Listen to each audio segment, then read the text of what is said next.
Hi, I'm Ray Hagar with the Reno Gazette-Journal, and welcome to an all-new edition of Nevada Newsmakers. Today we have the tough grandmother of Nevada politics. Paul Linos has the rundown. She was the first woman ever elected to federal office in the state of Nevada, and she served in Congress for 14 years. Today we're going to be speaking with former Congresswoman Barbara Vucanovich. Ray? And coming up on today's pundit panel, we have Alfredo Alonso, Paul Lambley, Earlene Forsythe, and Scott Bensing. That's all coming up next, so let's roll on an all-new Nevada Newsmakers.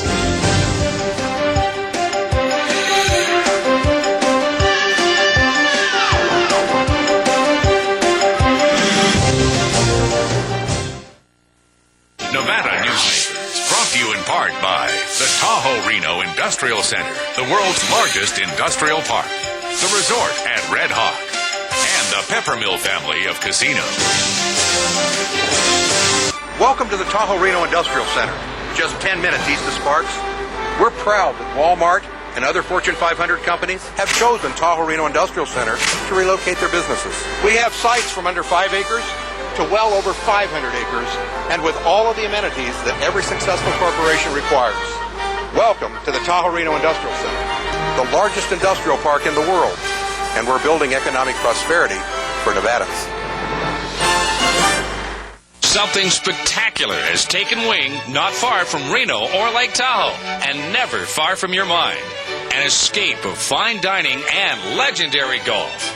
Introducing the resort at Red Hawk. And at the center of it all, we've feathered our nest with new villas that have elevated Red Hawk to the status of a premier resort. The resort at Red Hawk, a beautiful new arrival in northern Nevada. As an employer, did you know you can be held liable for negligent hiring? A background screening by Employer Links can uncover criminal records, like alcohol and drug convictions. It can verify the applicant's education, driving records, and professional licenses. Employer Links can check civil records, registered sex offender records, and social security fraud. Hiring the right person shouldn't be a gamble. Call Employer Links. Employer Links, protecting your investment. I tell you, John, this industry has really changed. Tell me about it. You seemed to do pretty well last year. What's your secret? No secrets. Although I'll tell you something. The smartest thing I did was sign up with Pro Group Management. Really? Yeah, they do workers' comp, right? Yeah, their services are great. And get this, they saved me 30%. I've heard they saved others 50%. That works for me. Pro Group Management. Finally, workers' comp that works for you. You are watching Nevada Newsmakers. Hi, welcome to Nevada Newsmakers.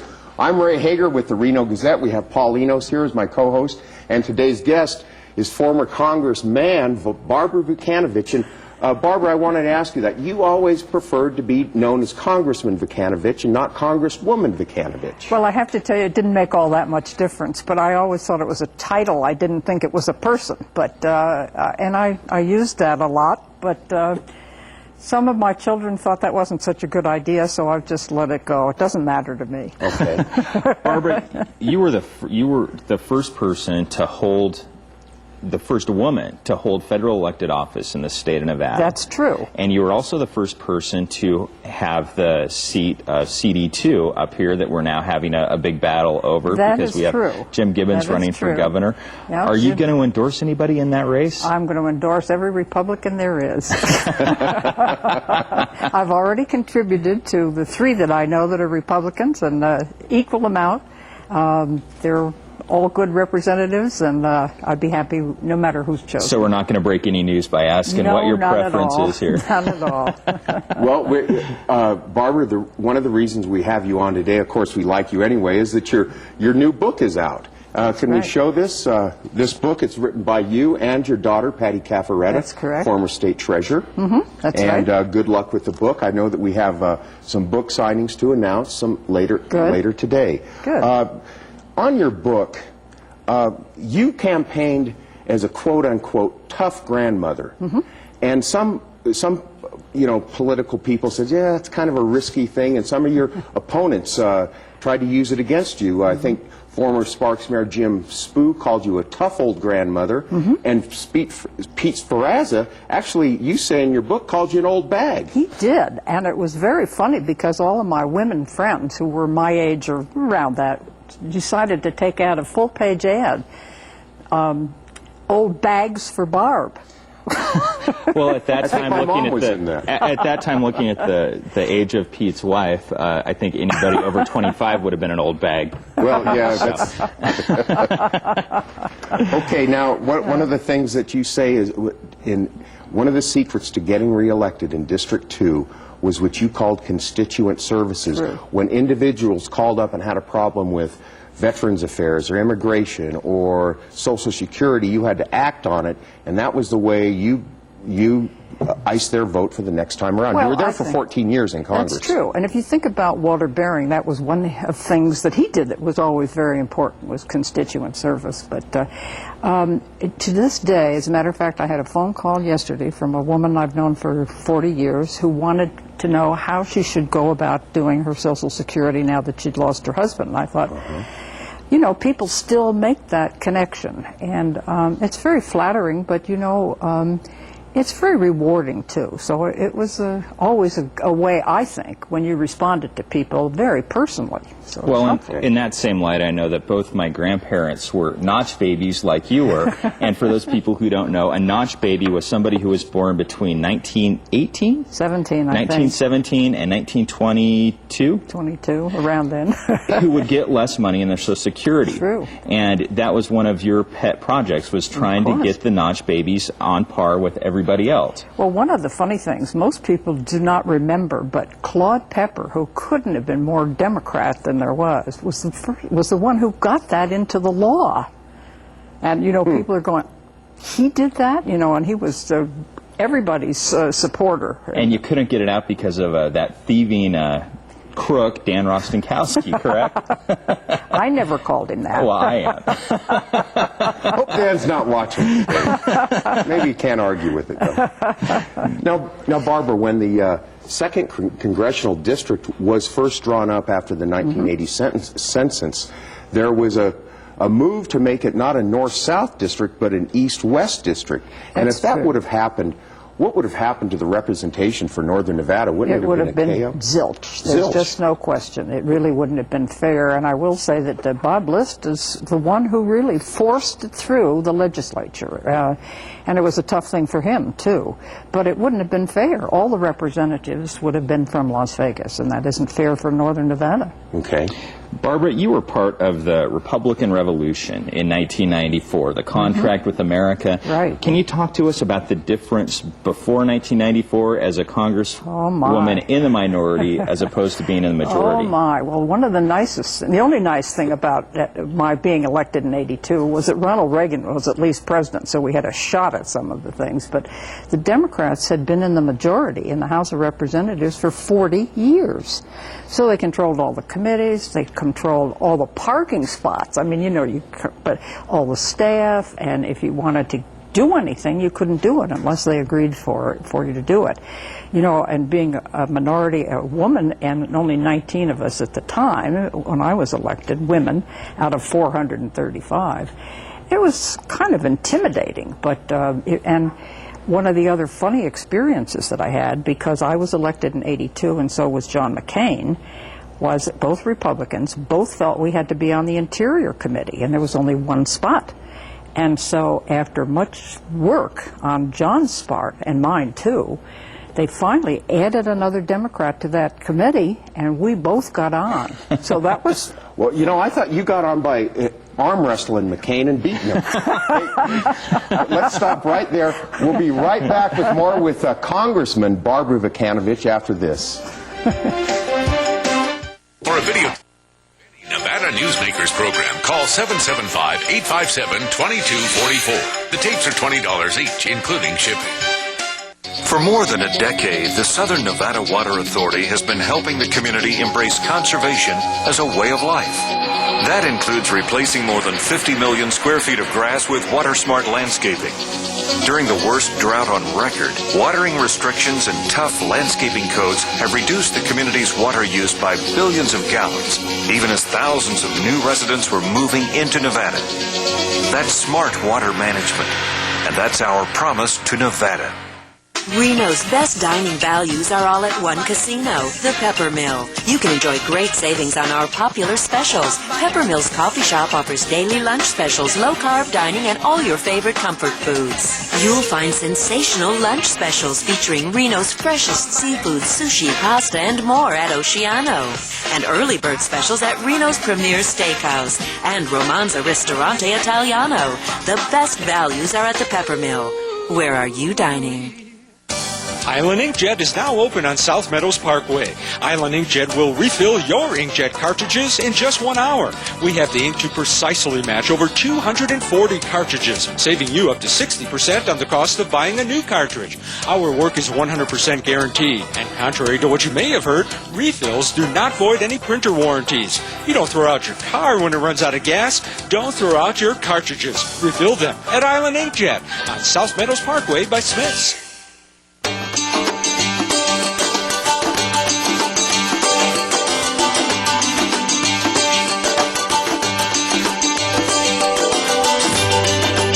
The materials we rely on every day come from the ground, and modern mining technology brings them to us cleaner and safer than ever before. To learn more about America's natural resources, visit nma.org, the National Mining Association. And now, back to Nevada Newsmakers. Hi, welcome back. We're here with Barbara Vucanovich, one tough grandmother and a Nevada congressman for 14 years. Barbara, you're having book signings, on the 23rd at the Raggio building at the University of Nevada in room 2030, and then also at Sundance Books on the 24th from 2 to 4 p.m., and also from 1 to 3 at the Atlantis at the Nevada State Republican Party meeting. That's right. Yeah, and they've been wonderful. We've had 2 or 3 already. Had one last night at the Gitchell Library, and special collections, and they had a collection of all the different things that had happened in my career, which was very nice, and even included some stuff from Paul Laxalt's special things. But we had 75, 80 people show up. We sold 75 books, so we were very happy. And it goes to the University Press, you understand, and then they do the royalties and whatever. Barbara, part of your book, you were talking about your opponents in your elections, and you seem to have a lot of respect for Democrat Mary Gojak, but that respect didn't seem to go to your other opponents like Jim Spoo, the former mayor of Sparks, Andy Barbano, and especially Pete Sparazza. In fact, you kind of poked fun at Pete when he ran against you with his bike ride across Highway 50 from Reno out to the hinterlands. But yeah, I know I've already just told you this, but you know, the really funny thing was he was on top of an SUV pedaling along, and he really wasn't riding on. So he was pedaling, but he wasn't moving at his own volition. Well, you know, maybe it's just because Mary and I were both women, but I always respected her, and I can't say I didn't respect the others. Of course I did. Anyone who has the nerve to get up and offer themselves for public office deserves to be congratulated, and you don't have to necessarily like them. Okay. Another person that you defended but was demonized by the media was former Vice President Dan Quayle. Now, I remember him because he couldn't spell potato, but why are you sticking up for Dan Quayle? I think he was a great Republican, and I think he was a great public servant. And when I was first elected, he was in the House, I think. Right. Ultimately. Indiana, yeah, and then went into the Senate, and I thought he was wonderful. I was very proud of him, and he and I did a lot of things together. I traveled with him to Nicaragua, and he was a very conscientious representative for his state. Why did the media and Democrats diss that guy so bad? Because the media is Democrats, Ray. You know that. I can't agree You with said that. it. I didn't. I can't agree with that. That's totally false. Oh, absolutely not. Maybe you have one or two, but it's the exception that proves the rule. Barbara, let's talk about the next presidential race, 2008. You're somebody who understands the process and how this works. Who do you see as kind of rising to the top of the Republican nomination? I do think that there's no question that Bill Fritz wants to. But, you know, I don't think anybody has thought about our former Republican chairman who really wants to. He's from Utah. I'm talking about Mitt Romney. And I wouldn't be surprised to see him come out and be the nominee. Now, he's LDS. Do you think that we is. are ready to elect a Mormon to a national office like that? Well, I mean, you know, people said that about Catholics, too. And so just because they're Mormon, I mean, they certainly have a lot of support, but they stand for a lot of the principles that I think most people in the country do. They're very patriotic.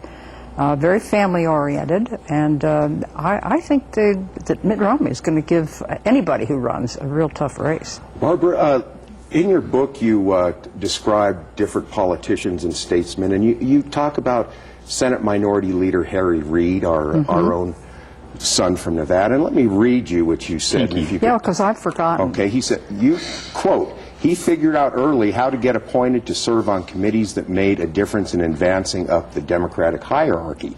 He was generous with his power in helping others, who in turn helped him." Is this really the secret of Senator Reid's success? I think there's no question. I say he has a lot of due bills, but you know, he has always understood the constituent service and using his powers to help people in our state and, for that matter, in our country. But you know, he's a very astute politician, and I wouldn't ever underestimate him. The other thing that I do say about Harry is he has a long memory. If someone has crossed Harry, he might be a little bit less enthusiastic about helping them. He won't forget. He won't forget. Barbara, in 1986, there was some talk about, and I was only 11 years old at the time, so I just know this from reading.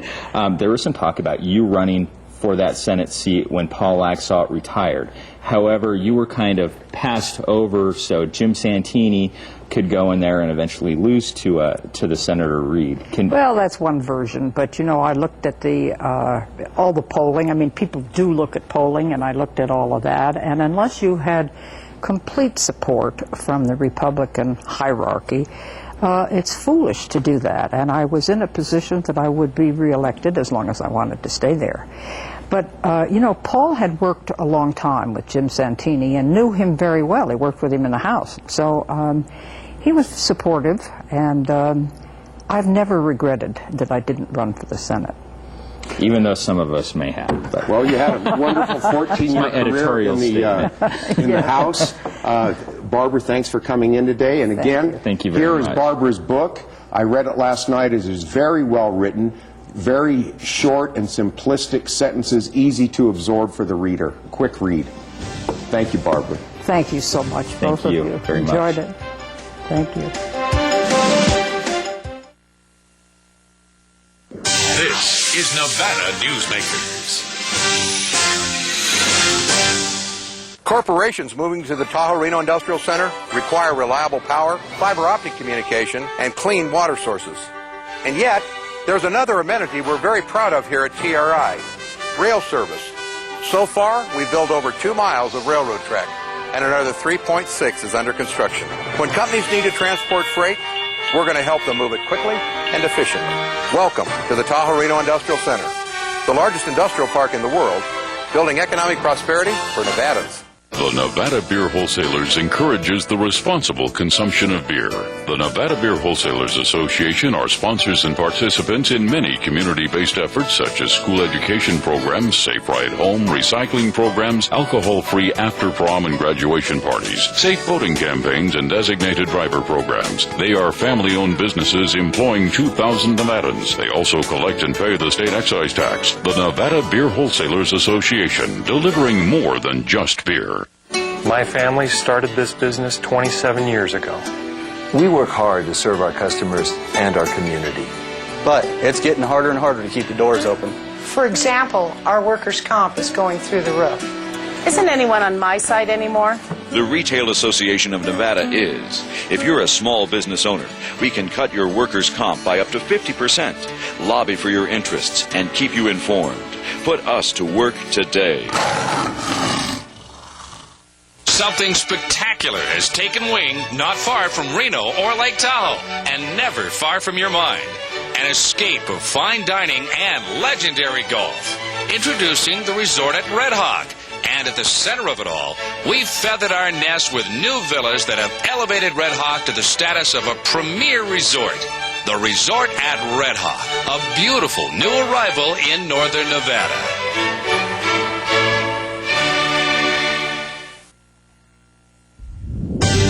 You are watching Nevada Newsmakers.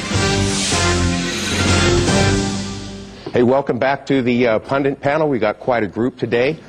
First, we have Scott Bensing, the right-hand man for Senator Ensign. Then we have Earlene Forsythe, chair of the Nevada Republican Party. Alfredo Alonso from Lionel, Sawyer, and Collins, and Reno attorney Paul Lambelet. Welcome to you all. Well, as you know, the big story in Nevada politics is Richard Perkins dropping out of the gubernatorial race. Scott, let's start with you. What is your reaction to this? See, I thought the big story was John Ensign's running for re-election to the Senate. I missed that story. I don't know that I have. It didn't make the front page today. It didn't? Okay. I haven't seen it. At least in the Reno Gazette. I don't know that I have a real take on it. We follow it as we follow everything else in the state, but I think I'm not so sure the group of candidates for that race is set as yet, so I think there'll be some, my impression, there'll be some other developments before we get too much further down the road. I don't think it makes a difference. He dropped out, and, so what? His polls were down. He wasn't raising enough money for the race, and he had some bad press down in Vegas. I think the last one he had was when the Desert Springs Hospital wrote about an article saying that he was grandstanding and with the nurses endangering patients. So, it's hard to recover once you start getting bad press. In the 2005 session, he was pitted against the casinos and labor. So he didn't really have a good, last year. No, maybe his leadership qualities were lacking, some could say. Alfredo? Sure. I disagree. I know the speaker well, and I think he would have still run a very formidable campaign. I think there were other things involved with respect to not wanting to deal with that type of a campaign for he and his family. So I don't blame him. And I think the articles in the Review-Journal I don't even pay attention to. I think the problem for the Perkins family, I think, was probably that they didn't want to see very many of those. And ultimately, this is a tough game, and maybe it wasn't his time. And I think he's a class act, and I think he'll do well in whatever he does. Paul, how does this do? I don't think those decisions are taken lightly, and they're very serious ones, not only with respect to the family, but I think it also signals that he's aware of the Democrats' interest this year. Organizing themselves, energizing themselves, and I think that means there's going to be a real focus on the gubernatorial race. Okay, what does this do, Earlene, on the Republican side of the coin here? Does this affect anything at all? It seemed that Perkins said he was dropping out to give the other candidates a better chance to beat Jim Gibbons. Well, Jim Gibbons is the man to beat because he's the front runner. So it's not going to really affect Jim Gibbons and his race. But it's going to affect the Democrats because Dina Titus, who is actually running a pretty good campaign, as I hear in Vegas, and she was up here in the north. And, she's going to attract the real liberals that come out and vote in the primary for the Democrats. So that's why I thought him dropping out really didn't affect the race that much, because I think that she could possibly win the primary in the Democrat Party. Some people have said that there's an anointment process here, and now that Richard Perkins has dropped out, the political power bosses in the state are now putting their money behind Jim Gibson, the Democrat. Yes. Scott, is there a anointment process going on here? I think just due to the number of candidates you have in the race, and viable candidates, there is no anointment. I think Jim Gibbons is far and away the front runner, but he's certainly not the anointed one. Certainly, I think businesses would like to. Many businesses would like to have an anointed candidate because it makes it a lot easier for them. But I don't think there'll be an anointment. I think it'll be everyone will run a very vigorous campaign, and I think at the end of the day we have Governor Gibbons. I think Scott hit it on the head earlier when he indicated that this isn't done yet. We don't even know who all is going to actually be in this race at the end of the day. We're not even at the end of the year, for God's sake. So I think that we're still a long ways from figuring out who's actually running against who. I think Gibbons is clearly the front runner at this point. I think you still have a very good field of candidates right now. You can't have an anointment process when you have that many good candidates. Well, and I think that's the situation we're in right now. Paul, what I'm wondering about is where do all the Assembly Democrats go? Because all those folks were solidarily behind Richard Perkins. Now he's out. Do they scatter like chickens now? Do they go to Dina Titus? Do they go to Gibson? Do they go over, well, probably not go to Gibbons, but where do they go? Well, I think they're going to make their own assessments. The Democrats have always enjoyed a rather fluid primary season, and this may be the same, except that I think the announcement by Speaker Perkins does emphasize that the Democrats want to have a healthy primary, but not a divisive one. And I think that the elected members of the Senate and Assembly, who are Democrats, will find their own. They've already have a fair amount of knowledge of the potential candidates. I think the candidacy of Senator Titus as well as Mayor Gibson will make it an easier selection choice for them. Many of them know both of those potential candidates, and it's early. It still is quite early. We're not at the end of this year yet. Well, it's not early in this pundit segment. We got to wrap it up now. Thanks for watching. We'll be right back after this. Nevada Newsmakers, brought to you in part by the Tahoe Reno Industrial Center, the world's largest industrial park, the resort at Red Hawk, and the Peppermill family of casinos. South Reno's hotspot for food, fun, and friends is the Tamarack Junction. Play over 480 of the hottest slots and video poker games. Enjoy hot times and sizzling food specials at Sully's Sports Bar, Grill, and Nightclub. Watch your favorite game on one of our jumbo high-definition plasma TVs. Enjoy great food 24 hours a day in the Dining Car Restaurant. Or sample the best hot and cold sandwiches in the Whistle Stop Deli. The Tamarack Junction is your junction for fun. South Virginia and Amati Ranch Parkway. Yeah. Island Inkjet is now open on South Meadows Parkway. Island Inkjet will refill your inkjet cartridges in just 1 hour. We have the ink to precisely match over 240 cartridges, saving you up to 60% on the cost of buying a new cartridge. Our work is 100% guaranteed, and contrary to what you may have heard, refills do not void any printer warranties. You don't throw out your car when it runs out of gas. Don't throw out your cartridges. Refill them at Island Inkjet on South Meadows Parkway by Smith's.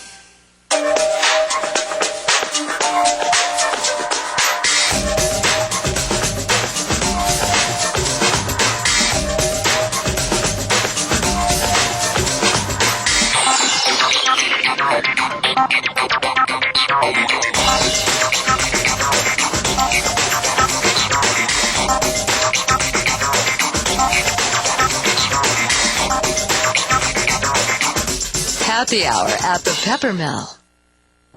Hey, thanks for watching today. We'll see you next week.